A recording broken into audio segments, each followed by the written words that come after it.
Avant d'avoir été éclairé, il aurait été difficile pour l'apôtre Paul de se jeter à terre. Mais dès qu'il fut frappé par la lumière, il fut immédiatement projeté sur le sol. Frères et sœurs, l'expérience de beaucoup confirme que ce que nous voyons par la lumière de la vie est souvent quelque chose que nous ne pouvons pas exprimer. Cela paraît étrange de voir et de ne pas pouvoir l'expliquer. Un jour, quelqu'un questionna une sœur pour savoir si elle était sauvée ou non. Elle répondit « Oui, je suis sauvée depuis peu de temps. Cependant, je ne sais pas comment l'expliquer. Mais je sais que je suis sauvée. Si vous croyez que je suis sauvée, et c'était vrai, je suis sauvée. Même si vous ne le croyez pas, je suis cependant sauvée. » Ces paroles sonnaient justes. Elle était sauvée bien qu'elle ne puisse pas l'expliquer. Elle connaissait, mais elle ne pouvait pas l'expliquer. C'est pourquoi lorsque quelqu'un voit tout d'abord la lumière, il n'a pas forcément les paroles pour l'exprimer. Il se peut qu'il ait besoin d'attendre 2 ou 3 ans pour pouvoir quelque peu l'expliquer. Cette lumière, c'est le Seigneur lui-même. Celui qui le voit, voit la lumière.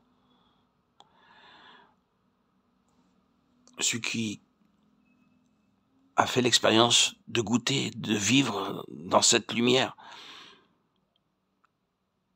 il devient alors humble. Il tombe à terre. Car non seulement la lumière est claire, mais elle terrasse aussi.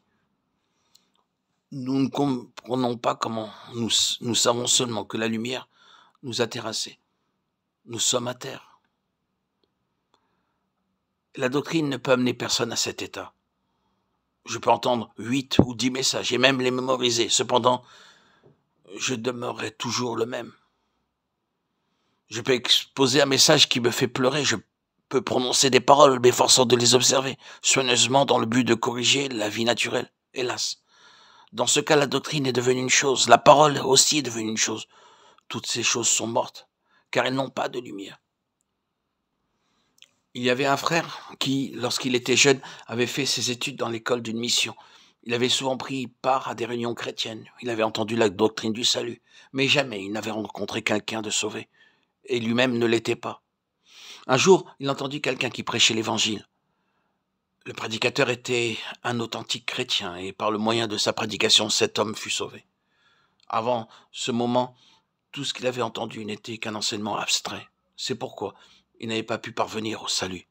Mais ce jour-là, il rencontra un croyant véritablement né de nouveau. Et dans cette personne, il rencontra quelque chose de concret. C'est pourquoi il n'avait pas pu parvenir au salut.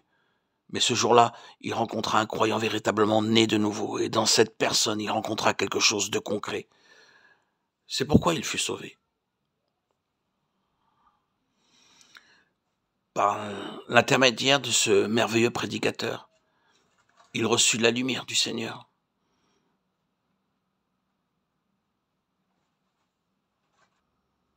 Ce messager du Seigneur véhiculait la lumière de notre Seigneur Jésus-Christ. Il en était l'instrument.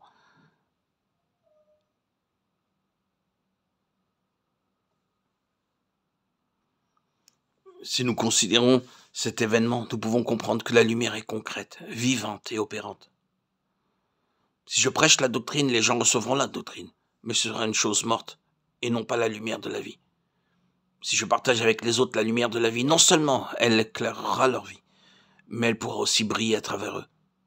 Nous devons réaliser que puisque la lumière fut concrète et pratique dans la vie de notre Seigneur Jésus, elle doit aussi l'être dans nos vies. Étant une personne vivante, la lumière de la vie nous vivifie lorsqu'elle nous est révélée.